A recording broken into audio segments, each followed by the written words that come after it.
Iko Nini. So saizi tuko na Joan. Joan, I always see you on the internet, eh? Yes. So is that how your name is pronounced? Yeah, the name is Joan, just Joan. Joan. Okay, yes. okay. Unajua it depends with, because na sikiaga Majuu, I think they say Joan. Joan. So since we kwa neighborhood ya Majuu? Yeah. Really? Mwafreeka, no. Yeah, so we're just about to inspect the car. So when you're inspecting the car, like what's the first thing that happens? I think I should first start with a breakdown on how we go about it. First of all, you start with physical assessment. Yeah. Physical assessment are the things that maybe you may be able to pick on as a potential buyer. The aesthetic appeal, the panel alignment, the tires. Okay. Then you may be able to pick on them, but you cannot interpret them. Yes. For instance, when it comes to panel alignment, I'm able to check out the panels and tell if this car has been an accident or not. Okay. When you go to the tires, you're able to just check into the tire wear pattern. Okay. You just maybe look, oh, they have good reach, these are Bridgestone, but then you're not able to go beyond that. Yeah. When I look at the tire wear pattern, I'm able to tell you in regards to the alignment of the vehicle, the suspension of the vehicle, and just in general, how is the tire wear pattern of the vehicle, the balancing and everything. Okay. Then after the physical assessment on the outer part, we also get under the vehicle. I think we've packed this car in a manner that my small body can definitely fit under here. Now on the underside, you're going to check out for leaks. You're going to check out for rust. You're going to check out for any damages. You're going to check for any wear on the suspension components, and then we're able to advise. Okay. Okay. Then after that, after the physical assessment, we'll go to the engine bay. Okay. Engine is everything. It's the heart of the vehicle. Yes. That is where you're able to assess how's the car idling. Yeah. Are there any leaks? Is there any damages? Are the fluids okay? Engine oil, brake fluid, coolant levels. We also check into the serpentine belt condition, because now once serpentine belt is worn out, you're looking at issues of overheating in the vehicle, because once it snaps, the pump cannot function. Okay. We also check into just the structural integrity around the engine bay area. And also the battery, is it well fitted? The coolant, the cooling system, is it efficient? I have machines, I always come ready. I mean, when you're going to a place of work, he's come ready with his camera and his microphones. Yes. On my end, I come ready with my tools. Okay, Now, these are the tools that I'm going to use to ascertain the coolant pressure test on the vehicle, telling you if there are any leaks, so that I can assure you that even though you go on a long journey to Moyale, Mwafreeka, gari haitachemka. I'll have to ensure that it's pretty much solid. Then after the physical assessment, we'll go into the interior. Functionality dashboard. Does it have any warning lights that don't need to be there? Are the lights functioning as they should? Is the infotainment, the AC systems? That is what we call the body control module. Okay. Then after the body control model, we're also going to check into the functionality of the windows, the side mirrors. For cars that come with a sunroof, that's something we also check into. And after that, there's also what we call the drive test. Now the drive test is meant to ascertain the performance of the engine, performance of the gearbox, suspension, braking effectiveness.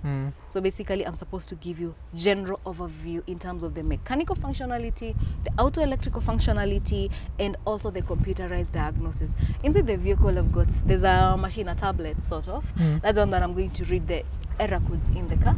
After the error codes, I'm going to explain them to you. Are they minor? Are they major? Is it a thing of concern, you know? So that you're better advised as a client in regards to the condition of your vehicle. Then after that, we now compile the entire report, send it out as a PDF with a recommendation. But now on your end, I think you'll get a verbal report, because he's already here on the ground. Okay, to cover. Yes. So from outside, has it been involved in an accident? This one from outside? Si kwanza nifanye kazi niangalie. Okay. I have to come around, I show you. Now, I said something about panel alignment. Yes. When you look at this is the bonnet panel. This is the fender panel. You'll see this gap over here. It's even when you look at it. It's the allowable gaps. It's completely even, telling you these panels are the legit ones for this vehicle. When a car is involved in an accident, it's very hard for you to get the original panel. So maybe you'll go for, these are an X for 2018? Yeah, 2018. So maybe if it's involved in an accident, chances are you'll go for a backdated model, say 2016. Now this gap is not the same. So you'll find some places are wider, others are narrower. That's one thing, you know. Another thing, I'm going to confirm with let me pop up the hood, and then I'm going to show you something.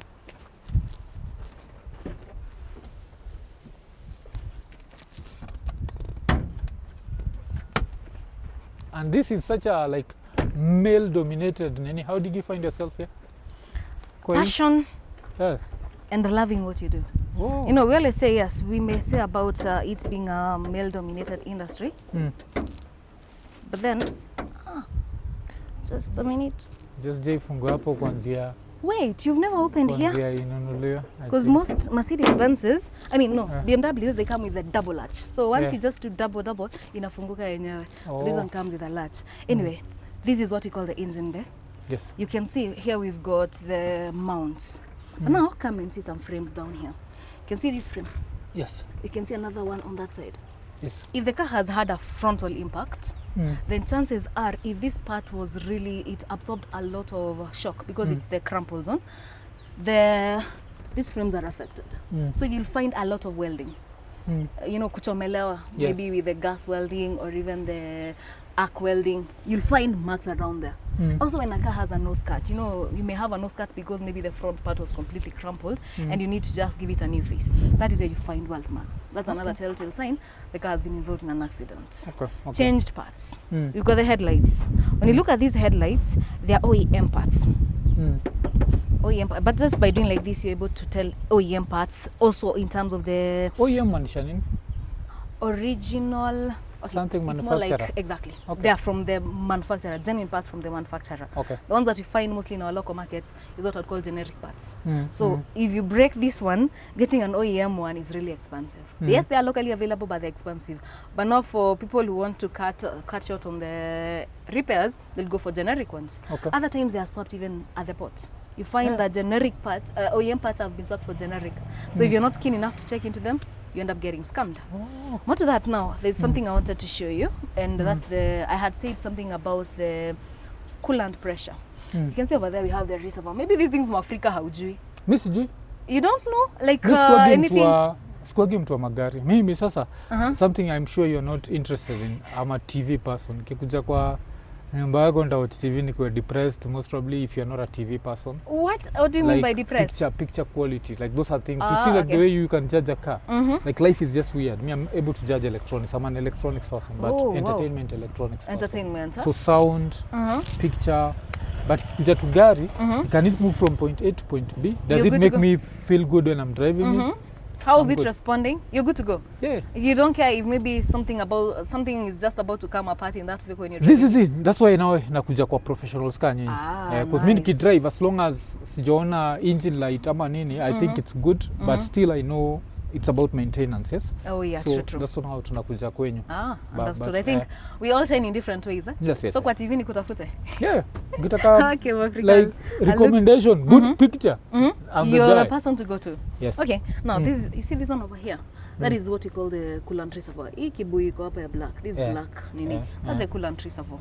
That is where we're able to pressurize it and see if there are any leaks within the cooling system. Because now the fluid from there, the coolant fluid, is now what's circulated throughout the entire engine for cooling efficiency and ensuring that the right operating temperatures are attained. Now there's the belt I mentioned. This one. Most people are not keen enough to check into this belt. See this black rubber belt? We call it the serpentine belt. That one, over time, it ages. Actually, it's something you're supposed to be keenly observing on, even for a car you already own. Oh, this one. This belt. You see this one? This one.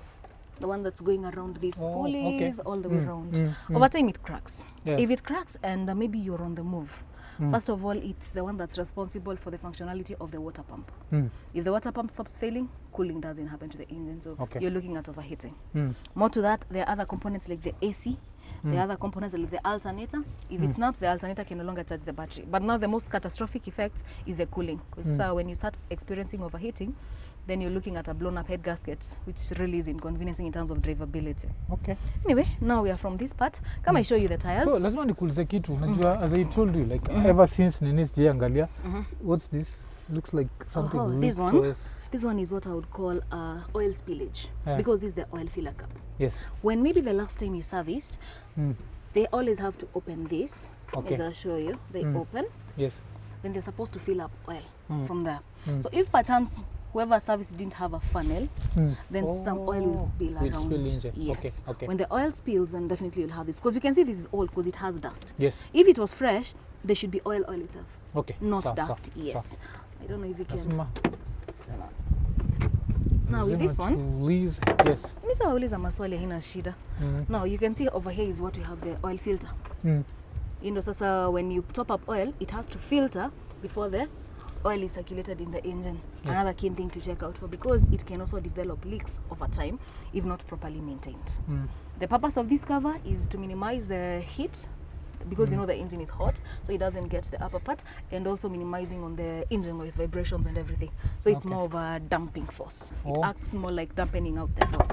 Now let me show you something interesting. You see, twin power turbo. Yes. I know you have no idea what that means. Mimi najua tu nikikanyaga mafuta ina fly. That's all. No, funny thing. That's all I know. Like it's the response I get it like 0 to 100. It's very I responsive. always enjoy 0 to 100. Like when I'm on the road peke yangu. Siku saa 9 I don't risk people's lives. Naangalia Mombasa road na siko clear. It's completely clear. Ni kusonga kusonga. Na song I trust you alafu na stop. Now this simply means you've got a turbo in here, but it has 2 scrolls. It's not 2 turbos. You know, you may see the name twin and turbo, you think they are 2 turbos. There are cars that come with twin turbo power, but this is a twin power turbo. 1 turbo with 2 scrolls. So a lot of exhaust fumes are being sent to one place, so a lot of spooling is done. So it's just 1 turbo with just 2 scrolls, whereby they're able to accommodate the exhaust fumes. Gives it a lot of power. Oh, okay. Okay. Yeah. Now from the engine bay, let me show you something about the tires. So the next time you have an issue with the tires and you need to ascertain if they're in good health, what do you check out for? See this tire. Yeah, these are treads. That's what everyone else checks out for. But do you check to the wear pattern? Sometimes you'll go and realize, you see this part? It's more worn out than this part. Yes. Now that should tell you something is wrong with the alignment. Because tires are supposed to have even tire wear. When they have even tire wear, then you're able to now ascertain that once you release the steering wheel, the car is not supposed to pull to one side or the other. Now let me show you something very interesting. These numbers, 33, 24. Yes. You know what they mean? Zinishaisikia mtu aki-explain but This one, it's now it's supposed to tell you when this tire should expire. This is the time of manufacture, the 33rd week, 2024. Okay. Because it's weeks and a year. So the first 2, 33, that is the 33rd week of the year 2024. And tires usually expire at after around maybe 8 years or so. So now when you're buying a tire, when you check out for this and then you realize that maybe it's way overdue the 8-year duration, rubber starts degrading. Degrading, you experience bulging, you experience busting. Yeah. Another thing. So how is the tire? The tire is in good condition. You can you see the tire, the wear patterns are evenly spread out across, so the tires are in good condition. So it's aligned well. It's aligned well, though that one is also something you also confirm with the drive test. When you release the steering wheel, it's not supposed to pull to one side. Another thing people are not keen to check into brakes. You can see there's a disc. Yeah. It's very smooth right now. When I touch it, you can feel it's really smooth, telling it's in good condition. If perchance it starts being rough, then it tells it's compromised on the braking efficiency of the vehicle. When you depress the brake pedal, it will not have that right stopping force that's needed for you to avoid an accident. Because there are times you have split-second decisions whereby you need to really slam on the brakes and just not hit someone. They come in handy. You check into the discs as well to affirm that they're in good condition. Also the brake pads, you're able to check on them if they still have the right friction surface. So this one is good. Yours are good, Mwafreeka, so you don't have to worry. As you go speeding along Mombasa Road. The funny thing is, we got two very short distance. You do short distances? I was telling Ian, the way, because I'm a nocturnal person. So I'm normally on the road, usiku. So kama, like now twice, I've found someone pale jia roundabout ya nini? Nyayo Stadium. Even yesterday, like by the time we were shooting, I found a car that was upside down. Like around 4 a.m. Nilipata kivutwa na nini inaitwa? Tow truck. Yes. Don't park there. No, you parked wrongly. You parked wrongly. You see now, even in this one, the manufacturer is different. The year. This is 27, 22. That means it's the 27th week of the year of 2022. That means this tire will expire before the other one. Yes. So that's it on the rear side. We were on the front side. And what's the probability of a tire lasting 8 years? Depends with the driving conditions. Because you cannot compare someone maybe who's driving on rough asphalt to someone who's driving on maybe what I would call a very nicely done road. You know, even when you're hitting the bumps, the potholes and everything, they still contribute a lot to the wear, the tire wear you'll experience on your vehicle. This side as well, They all come with them. 49th week of 2022. Yes, you can see it's still the 49 week of 2022. So at least when you're now able to understand the age of the tires, you know when they're due for replacement. Oh. These ones, this one is 34th week of 2024. So these two are basically that the one same. is 33, this one is 34. Oh. But still very close. Yes. Yes. Like the by time una change una part kuchange. Ni ukweli. Because one week inaweza kuwa ni mtiaji uende uchange alafu ngoja wake. At least they'll also tell you when they are worn out because they are put in the same time. You're supposed to at least, if you're changing the front tires, change them simultaneously. If it's the rear tires, the same way to ensure that you've got the proper traction on the road. Okay. So Mwafreeka, any questions so far so good? This so far naelewa. Oh, I think the only thing I didn't ask you was hapa kwa engine. There's this, as I said, I'm not a car person. Okay. So when I look at this old looking pipe, This I get one, worried. Like what's this that? one is a cover. It's just a cover because you can see the pipe inside. Yeah. It's more of a layer of protection. Okay. It shouldn't worry you. So even if it's in that condition, it's okay? Imagine it's still okay because it's still serving its purpose, because you can see it's more like when you're putting on gloves on your hand. It doesn't mean your hand has an issue. It just means you're using a glove as a protecting layer, maybe against cold, maybe if you're working on a vehicle against grease and the likes. Yeah, more or less the same. Okay. Yeah. So. Let me show you on something else. Look at that bolt over there. See, it has traces of rust. Yeah. Now there are cars that come in with what we call serious rust. And the first place to know a car has serious rust is on these frames. See these ones? Yeah. These ones, you realize that a lot of rust has already cropped up. You know the bad thing about rust? You see the way we have the same notion about cancer? Yes. Cancer keeps on spreading. No, you try mitigating it, it keeps on growing. That's the same thing with rust. Now, rust is like cancer in a vehicle. Oh, okay. It keeps hitting the vehicle until completely the structural integrity is kaput. So with kama hii vile moja iko na rust, what should I do? That's at least it's a bolt. Anti-rust treatment will definitely deal with this one. There's a spray you do. And this one is a very minor component because you can always change a bolt. And now changing a frame. Yeah. Now that's where we cut the line. Yes. Okay. Yeah. So now that's on our physical assessment on the exterior part. How about I get under and then I'm able to ascertain it for you. Yeah, I think Ian was telling me there's something about the color of a car and how if it's involved in an accident, what you need to do. Okay. Yours is a white car, right? White car, if you get a scratch over here, how visible will it be to other people who don't know there's a scratch over there? It's not going to be visible. Not going to be visible. Yeah. That means that car will not scream so much in case it's repainted. It's very easy to match white. Because maybe you're doing pearl white, and then when it comes to fading out, definitely white is a uniform color. But take for instance a red car. You've gone for a red car, it may be, you know, the borders, Nairobi and the traffic congestion. Let's just say they scratch this part. Because now when it comes to paint work, you cannot do patch up. Yes. You do entire panels. So if we get a scratch here, it means the entire of this panel will have to be repainted. Now let's say you've been with this car for around a year. The sun has been beating you, the rain has been raining down on you. The paint has started weathering, or rather has started fading out. Yes. So when you take it to the technician, or rather to the one who's doing the body works, they'll take the color code. Each car comes with its own color code. Once that color code is fitted into maybe the machine, the color mixing machine, they will end up now applying the color code without factoring in the rest of the paint has faded out.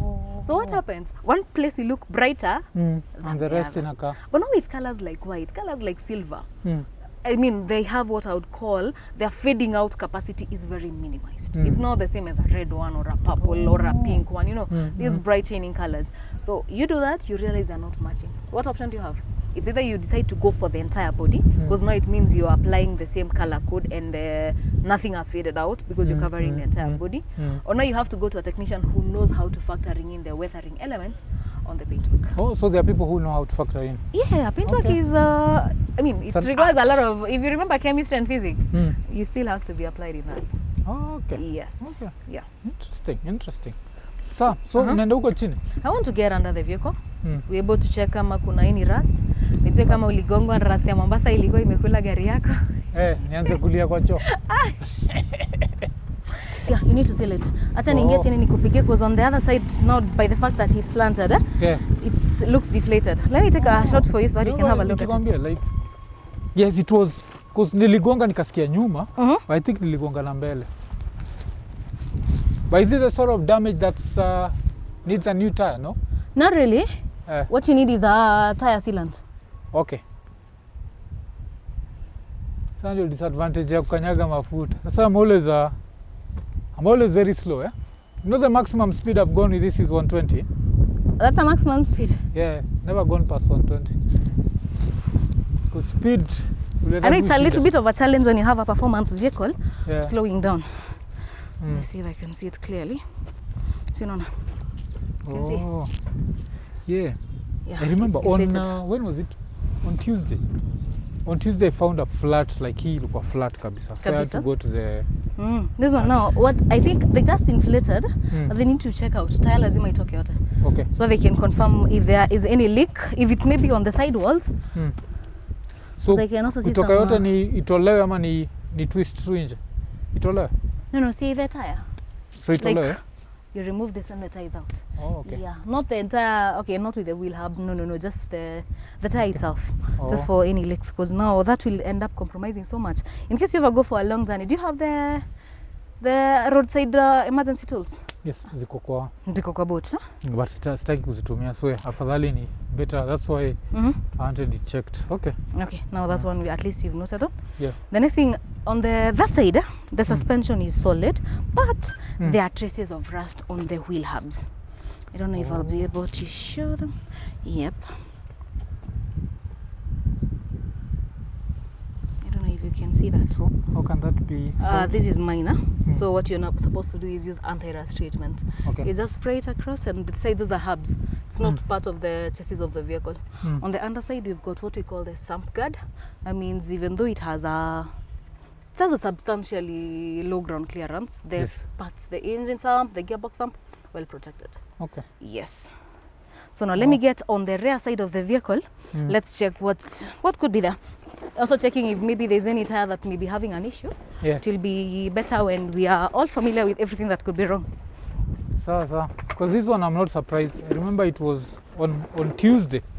Found a flat tire. Side iko sawa. There's just minor traces of rust as well around the near the rear diff. Very minor anti-rust. It's supposed to handle that. Okay. Yep. Anti-rust. Okay, so. Alafu hizi nini kitakutoa? Because I've not been able to remove this. This one is like, I think the number plate ya Japan or something. Japan, eh? There is usually, if you approach the people who do body works, they've got chemicals that are able to deal with that. Oh. Yes, at least just to it's more like removing them. Yep, should be good to go. So yeah, should we go on and I show you how to do the coolant pressure test? Okay, let's see that.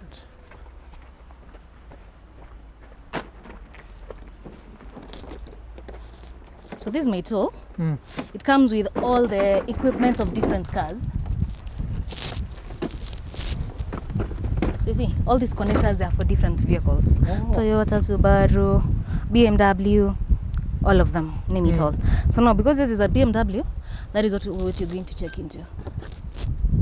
And now we have the pump. So now where you fit it in is here. And you're only supposed to do this when the car is cold. Yeah, because if it's hot, then the coolant will really splash all over you. Not that hot. No. That's why I insisted on it being switched off. Let me take this one. This one.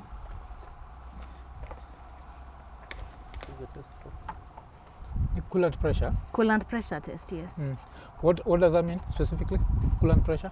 Okay, it's meant to pressurize the cooling system. Okay. Now what happens is, because coolant is liquid, once you pressurize liquid, if there is a loop way, then it must find a way out. So if there's a loop way, my gauge will either start dropping, and you'll also now be able to identify where the leak is from specifically. Okay. Yes.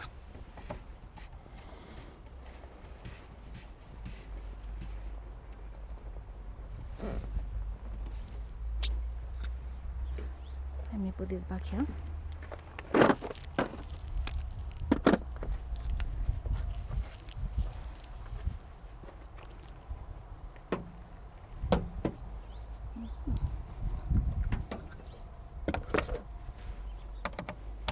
Inafanya I feel like I used to mistreat my Vista. I never checked vitu kama hizi.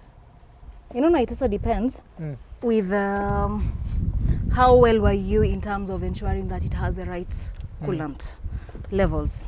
Oh, but it survived. It's still on the road with someone else. Really? You already put it up? You already disposed it? Yeah, nilidispose kitambo. Kuna mtu na amekuwa akienjoy, so si anu unaionaga? I guess nilimpatia kitu mashini safi.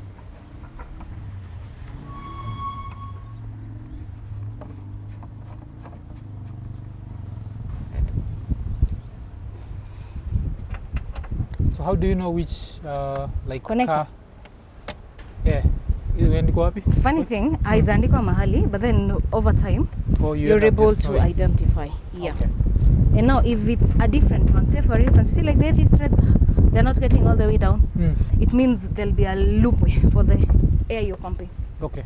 Loop for the one. Not like this one, you see that it has gaps. It can't work. Oh. It can't work. So let me look for, they vary. BMWs come with different ones, depending with the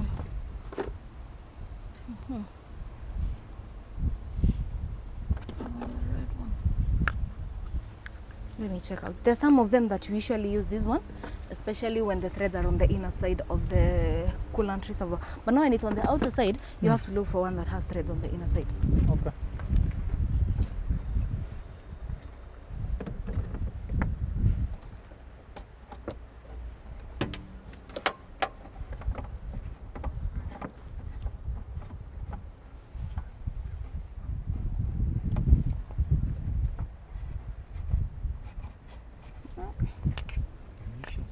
For this expedition trip.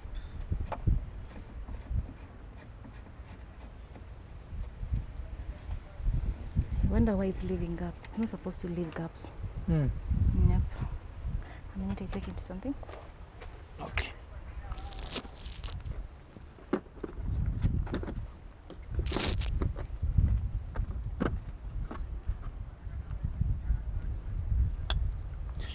Add.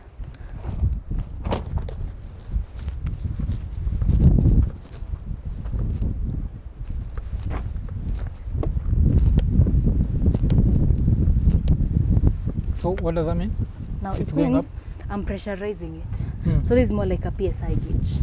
Ideally it's supposed to be between 15 and 20, maximum 20, but 15, 16, 17, it's good. Then you keenly observe it. Let's first get there because it's still on the safe zone. We've not completely pressurized it as it should.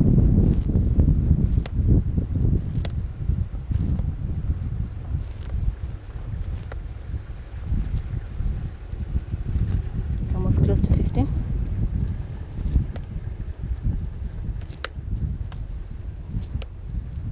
Now we start getting into the red zone. You know, it's 16. I think we can do up to maybe around 17. Okay. See now, if it has a leak, it starts dropping rapidly towards the green area. If you touch either of these pipes, I don't know if you're in a position to touch them, because now you can see this is part of the cooling system. These pipes are very hard. You can actually touch. That one. This one? Yes, that one. Oh, Okay, it's really hardened. Yes. It means now I've already pressurized the system. So if there's any leak from either the hoses, the radiator, the water pump, the gauge starts dropping rapidly and you're able to see where it's leaking from. Now that's how you're able to identify the car has a leak, a coolant leak, and the exact source of the leak. Yeah. But you can see now this one is holding. So all you have to do is now you just depressurize it slowly. Because now you have to relieve the excess air you added. Yep. Okay. So your car is good. Something. The car is good. Yeah, I learn something every day. I didn't know about. I mean, every day is a learning. So next. So I think the next thing, we're going to run the car. Okay. Then after we run it, we're going to... Where are the keys? Oh, keys go up. Ziko ndani? Ziko ndani hapo. You can just unlock it manually. So once we run it, we'll check into the functionality of the engine. How's the idle speed? Okay. Because basically this is part of the 5 driving cycles you need. So what you do is, first of all, you start the car. Once you start it, you're able to assess if there are any dashboard lights that will display on the dashboard. Okay. As for this one, there's no warning light, because definitely that's just the parking light being on. The parking brake is engaged already, but then there are no other lights. Have you ever experienced lights? No. Hiyo tu moja, I think the gear oil. Gear oil? Yes, but I think it was date based, or at least the person who checked for me told me it was date based, because it was on the 1st of December. Gear oil or engine oil? I think it's gear oil, because engine oil nili change nikinunua. Ilikuwa gear oil, I think. It's the one that's inside. Where did it? Takujua vile mimi si mtu wa magari. Where is that? There's something here to lift. Nini kwa hapa? Air filter. Okay.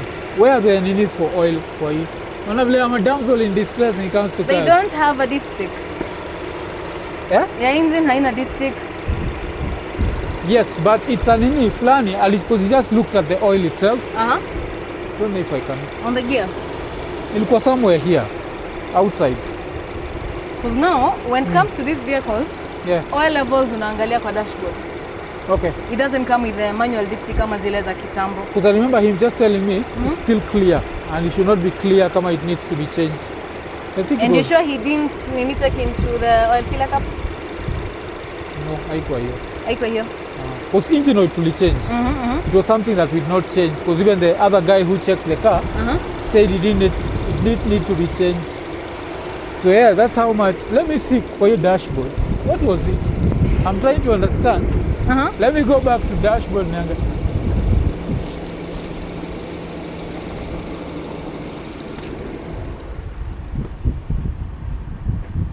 Vehicle status.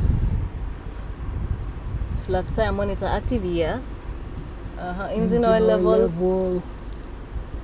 Oil level is okay. One.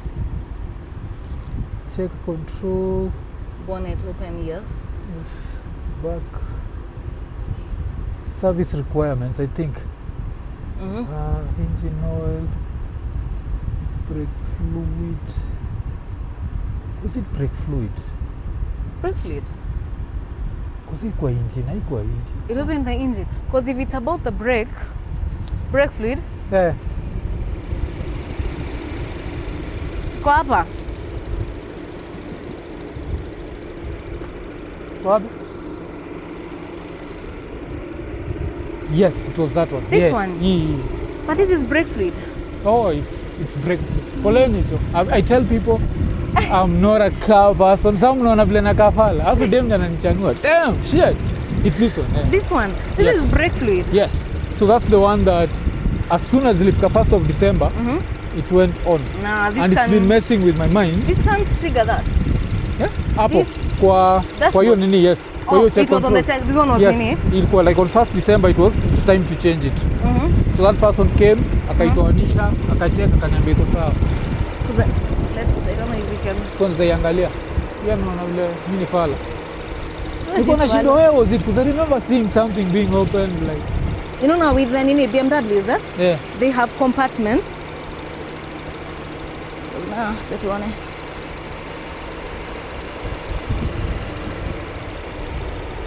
Oh, it was brake fluid. Okay. You thought it was transmission? It still really messed with my mind, because when he told me it's okay, I still. You still felt in my mind, nakuwaga zile I'd rather change something than try and maybe save a little money that ends up being too much, you know. Yeah, I know. Now with this one. Yeah, it was this one. It was this one, eh? Yes. And it has some easy money. We have to remove this one first. And I don't have the tools. Let's see. Okay. You don't have to remove it entirely. Yeah. But at least come and show you something now.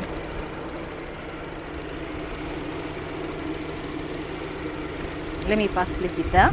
This is the one you're talking about. You see, it has levels, minimum and maximum. Yes. If at any time you find that the levels are on the minimum, that should tell you your brake pads are worn out. Okay. Because a lot of fluid, hydraulic pressure is being used to compressurize the pistons for the pads to hold on to them. Okay. Now, I know it's this is what you're talking about.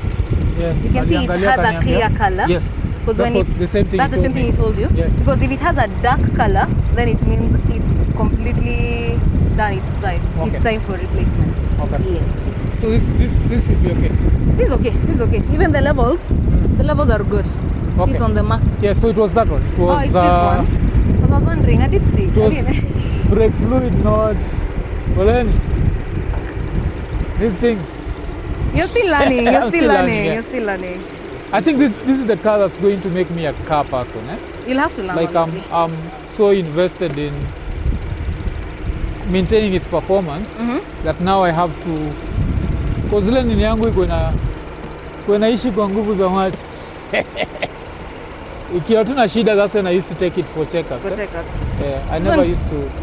Once you understand the things, the integral components in a vehicle, and you know how to maintain them, you're good to go. Yeah. But a brake fluid goes for a very long time. That's why I was like, why was it on? Yeah, nilikuwa hapo, but it was date based.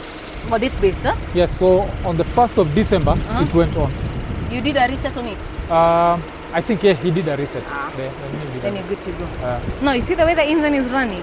If at all there's any rattling noise, let me show you the tool you usually use to identify it. I've got a tool over here. Okay.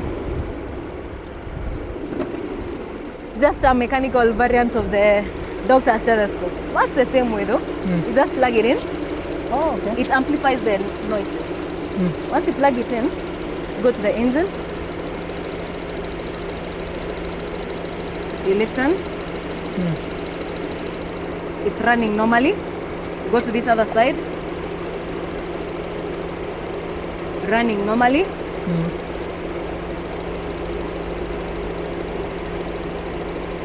Now if you want to check the components, like individual components like the alternator, the bearing, if it's okay or not, you know, now place it directly on the alternator.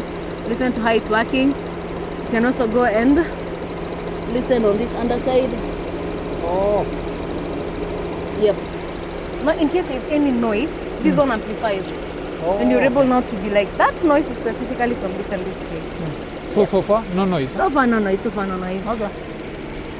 We are kind of taking your car right. That's what we want to hear.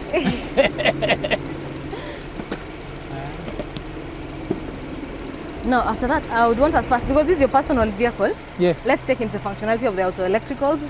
We do a scan. After the scan, then now we can hear the road test. Sasa.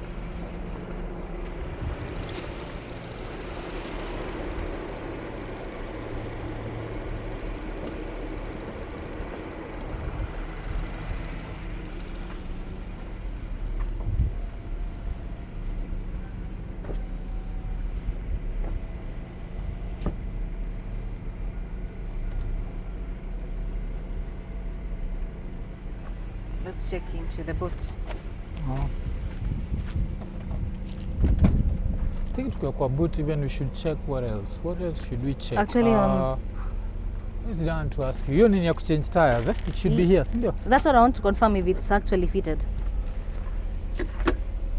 Because ukitaka kujua ushamba yangu, I didn't know that the BMW comes with its own nini. So reflective tires. tire. Oh, you didn't know it comes with them? Siko najua. Sinakwambia, this is the first time nimego German. I've always been. There's always a first time for everything, Mwafreeka. There's always a first time for everything. So I didn't know it comes with that. So. Then you always carry oil. Why do you carry oil? Hii ni ile libaki. So niko nafaa kuweka wapi? No, it's okay. Mali Sio kupatia na free, eh? So ilibaki, I think wakaniwekea tu hivyo. And then you've not yet put up this kinetic hapa hivyo. You know? The Nini. This one. I'm talking about this one. Oh, what's that for? You can actually use it to maybe compartmentalize this place. Oh, msaniwekea nijue. Nani ushamba yangu za. So tell you, for me, it's more like, it's like this one, huh? Yes. It's more like something like this. So you just put it wherever you want. If you want to compartmentalize the place. Okay. It didn't come with any of the tire sealant, the jacks. That's what I want to check. Because on the underside. Tuangalie hapa chini, because I think everything should be hapa chini. Because it came with a lot of. It came with a lot of things, huh? Things, eh? It's me who keeps discovering them, pole. What are these? These are more like it's more like I'll call them extra accessories. Mm. And there are 4 of them. 1, 2, 3, 4. Yes. 2, 3, 4. Okay. Therefore, doing what? We lock. Yeah. It's more like a fastener and also an extra feature. No, So. no, this is not a compartment. That's not a compartment. Yeah. That's not a compartment. This one It's also not. is also not a compartment. Yes. That's a charger. You can just connect in the nini. Mm. These are the nini za kushikilia. These are hooks. Za kushikilia ile net. Yep, these ones. Kuzi nini lazima ikue, si ndio niweze kuchange tire? It has to be there. Yeah, that's what I'm wondering. Why isn't there supposed to be right under this thing? Yeah. Have you ever confirmed if it was there in the first place? No. Even when you bought the car? Usikie funny enough. Unajua how excited someone is on the first car. Alafu ilikuwa Mwafreeka, mbona ungeniita nikuangalilia gari? Kwa hiyo hiyo time sikuwa najua nini. The funny thing about the car is what a lot of people don't know is it was a last minute decision. Like in November ikianza, sikuwa na plan kubuy gari because I've survived without a car for some time. So ilikuwa. But then that kinini of nunua gari. So you decided you're heading to Mombasa right away? Yes. Because something tells me you don't have those things. Yeah. Unaweza fungua tu alafu ni. Hauna. What the hell? Okay, let's lift this one up and see if maybe they're well hidden on the karibu na underside, but battery. I'm doubting that. It can't be huko chini. They're always here. Unaona this compartment here? You usually have the tire sealant, you have the compressor, the one or the inflator pump, tire sealant, and just a few other things in case you get a tire burst on the way. I can ask. And a jack. Because even I can see your wheel spanners. Tufungue tuangalie hapo karibu na battery what's there. Let's see. It's interesting. Ona vile. That's why tunanid kuja kwen. We'll have to remove these ones. No. Because I remember looking at the battery. Because battery iko hapa chini, si ndio? Yeah, the battery for ninis. But unless tufungue hizi, I'll need to get tools to remove this. Because ideally, it's fastened. And they're not supposed to be put in a place where it's fastened. Because this is something you need like ASAP. Once you have a tire burst, you just get them from here. Ziko wapi? Alafu saizi niki I was to complain like 2 months after being in the car so that you can't. Because you have to remove even those ones. You see, there's so many fasteners. This plastic fasteners is on this one and those 2 over there. And I highly doubt how they should be on the underside. But easy. These are all of them are first aid kits, you know. Where did you get this one? This is the. It was right there. Yes. Nothing else was there. Fungua. No, so ilikuwa hizi first aid kits plus hii. Because this space looks like there are more stuff. There's more stuff, yeah. Because where is the jack? You see, these are first aid kits. Mine is a kweli. I think maybe ilipiwa na mtu wa. They get stolen in the ad. I think mtu wa service wa kwanza hiyo Mombasa. Tulimwachia gari tukaenda kufanya service. Then tulirudi tu. The car was moving. Tukaenda tu. But did you confirm when you bought it? I'm sure it was. Okay, so we are checking errors, eh? Yeah, we are checking errors. We are trying to get if there are any errors recorded in the ECU of the vehicle. Okay. And now this is the machine. Should I say it's the gadget? Now when you look at some of the errors that were recorded, they are what we call active errors, intermittent errors, permanent errors. Active errors currently active in the vehicle. Intermittent, they've been recorded from time and again. For instance, if your battery is under low voltage, it has intermittent errors because there are so many systems that are relying on the exact power being supplied by the battery. Okay. But now, those are the intermittent. Once you do the clearing, it's supposed only to be left with the active errors or the permanent errors. Okay. Active errors, the system is really faulty as of now, needs to be checked into. Permanent errors, it's more of stored errors that have been already pre-recorded in the ECU. So now in your vehicle, we don't have any active errors. In regards, actually, when you look at it, these are the systems we have. The one major system I'm very keen to check on when you're doing inspections, digital engine electronics. Okay. Because now it tells you the proper functionality of the engine. The next one, electronic transmission management. That is a gearbox. Is it in good condition? Yes, it is. You go to the gear selector switch. This is an AWD. you need to ascertain that the gears are engaging as they should, the steering and handling is good. So basically, in terms of mechanical solidness of this vehicle, it's in good condition. The computerized diagnostics is pretty telling us that all the auto electrical functionality is good. Okay. Yes. That's good. That's good. See, like now, we've Got got the sun. Utaweza kuona chochote good. We've got the digital engine electronics, the ECM. It's in good condition. We've got the electronic fuel pump control module. The injection system is okay. With the electronic transmission management, the gearbox is in good condition. Yes. We just noticed that stuff has been stolen from here. Basically, this compartment is what holds the roadside emergency tools. That's what we call them in our technicalities. Yes. That is a jack. In case you have an accident and maybe you have a tire burst, you need to raise the car up. The jack comes in handy. You also need the spanners, the wheel spanners, to loosen up the bolt so that you can be able to remove the tire. Then after that, we also have what we call the sealant. Modern cars don't come with spare tires, Mwafreeka. Yes, They come with now those tools to help maybe fix a tire that's already there. So you've got a tire sealant. It's more like it's supposed to fix if there's maybe a burst or something, you're able to fix it. Then other than that, we've got the inflator pump. Now, you've removed it. You've sealed it because it was flat tire. You need to inflate it back to the right PSI. So those tools are usually stored over here. And for any car that you're buying a fresh import, they are always present there. But now when you look in this case, there's nothing. These ones are just because I can see the nothing. It's the whatever and I think I used to see them here. Yeah. Then more to that, there's another place where they usually put them. For instance, for those who come with bottleneck jacks, so this compartment over here.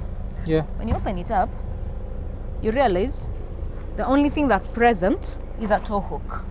But So you can there's clearly something see also something is missing there. Missing, yeah. Yeah. But hii sasa nashindwa. Hii haiwezi kuwa ilibiwa na hawa watu wa nini. Like hii msa nini anaweza toa haraka hivi? This one. But this one is not hard to remove. It's not fitted, it's just more of pulling out. Okay. So now with those ones, those are the things you need to check out for. Because a car Yeah, but is people something just need that to be on the lookout. Like when you go to these malls and you let these guys open huko nyuma. Yeah, at least normally always. you don't worry that anything can be taken. True, Where you find hizi majacks na vitu hizo zinachukuliwa. They've already gone, yes. Yeah, and you then never now you know have to- about it until when you'll need them and now you're looking for them. Yes, because I've been till saizi tukapata like there's one tire that has That has a slow puncture, the yes. one on the front right. yeah, and that's because of overspeeding. Overspeed nikagonga what is it called? A bump. A bump. Is it a pothole rather? I think it's a pothole. Yeah, nikagonga pothole. Oh, yeah. Hey, but umenishtua bana. Kumbe Kenya watu ni wezi. See, you know, Kenyans, what happens is we must always be on the lookout. Mwafreeka, if you're not careful, then someone else will always ensure that you're careful. That's basically the law of life. So some of these things, But other is there a way than to seal in? no, why Like would you we had seal a- it? If you had a seal queen it, in you're forgetting one Kufungua. thing. No. This like, one. ndio isikue that easy to kufungua. Unajua nikiingia kwa mall, this should not be this. You see like this is so easy to fungua. So Yep. mtu anajifanyisha na check, alafu anachukua kitu. Nana? Then now, if you seal it up, like permanently sealing it up, Not permanent. like hard to Something open. ile ikuwe tu. But unless now you, I don't know, Kungekuwa there's a hata na way of hooks. putting hinges here. You know, hinges over here. Maybe for you to lift this up, you must maybe lazima have some utoanishe. mechanism of fastening it in. Maybe that. But then there shouldn't be an issue. You know, it's really unfortunate that you're going to malls and you're suspicious. Honestly, Yeah. you know, malls are more like a daily it's more like a daily thing to do because you need the services. So if you're always skeptical about what's going on, then I mean, it's an Okay. unfortunate situation. Yeah, so hivyo ndio nilinyoroshwa Nairobi. Nilinyorosha vitu siwezi hata fikiria. Yeah, Nairobi. Now you know. Now I know. Now you know. Now you know. Karibu Nairobi, man. Mimi nilikuwa kwa barabara inanibamba kumbe. In case of an emergency, I'd be screwed, yeah. I didn't know. But at least now you know. So what was stolen? Like, unazambia watu The things that were missing is what we call the jack. And number 2, the tire sealant. We've also got the inflator pump. Then we've got the wheel spanners. Those are the things that are missing, and those are what I would call integral tools you need in case you get a tire burst on the road. Okay. Yep. Sam, and I didn't know because how many times will you come and check this? So if you have a Hardly. car after hii video yangu, teremka tu saa hizi uende uangalie kama hizi vitu zako ziko, because how many times do we check this? You understand? Yeah, like, true. when you buy stuff, you just put it huku juu. There's never a reason kuangalia huku chini On the unless there's an emergency. And that's Absolutely. how you get got. Mwafreeka, Yeah. you've learned something anyway. Yes, I've learned. I mean, you say every day is a learning experience. So, Yes, this is Mwafreeka, a painful one. Like, whoever you are. you. Yeah, but learn something. Asante sana. anyway, those are some of the things we check out for. I know, Mwafreeka, maybe you've told me we are all professionals in something. Yeah. We have to shine in something. Yeah. Now, we as 4Real, the one thing we've really heavily majored on is car inspections. Yeah. And we've got two categories. Number one is the pre-purchase inspection. Yeah. Pre-purchase inspection is when you're planning to buy a vehicle. You call us, you tell us, come and ascertain the condition of the vehicle I'm planning to buy, and we're able to advise as per the findings we have. Yes.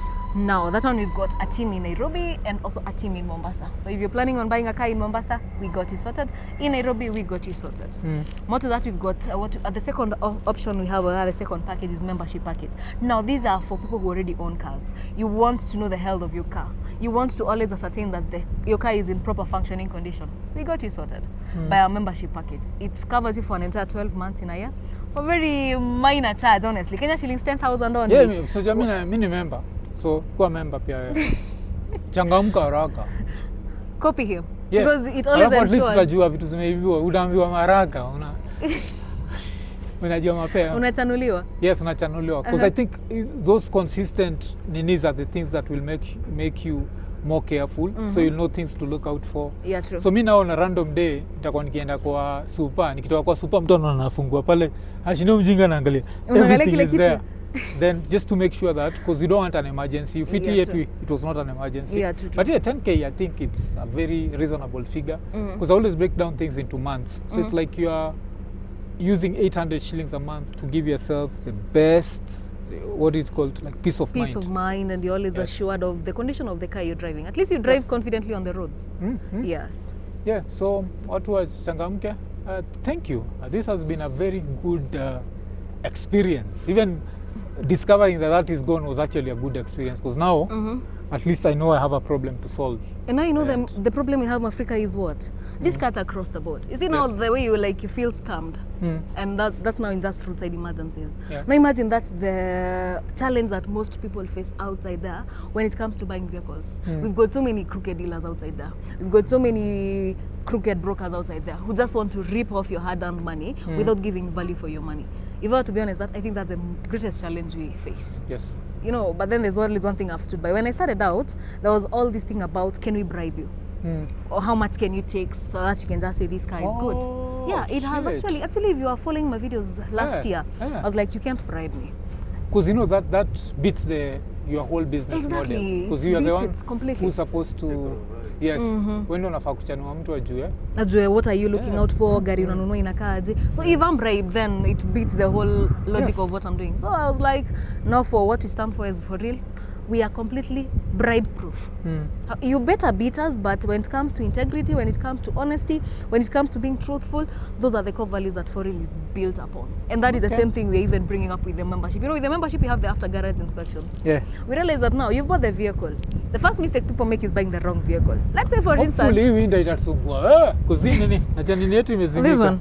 Oh, this one is not functioning. All right. I don't know if this one can be paired with nini. So hopefully tunamalizia. But there's a lot of wind here. Yeah. Let's hope it works in our favor. Because Yes. now the thing is, you bought a good car. Let's say you UST try it on there. Yes. And now when it comes to maintenance, you get a huge challenge. You go to mechanics, you can't trust them.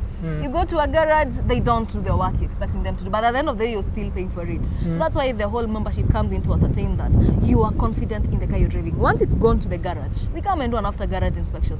We check if the parts they see they changed or indeed changed, and also on the quality of work that was done on that vehicle. So even as you're driving that car from the garage, you're confident enough that it will go home and you won't go back to the garage with the same issue that brought you in. Okay. So, Joan, asante sana. I've really enjoyed this. And it's been an eye-opener. And so if people want to sign up for membership, what do they do? No, signing up for membership or any of our services, may it be pre-purchase inspection, Yes. may it be membership package, you can always contact us on 0729 686646. And across our social media platforms, you can always follow us. We go by the name 4Real KE, because all we do is ensure that you know the condition of the car you're buying for real. IKONINI.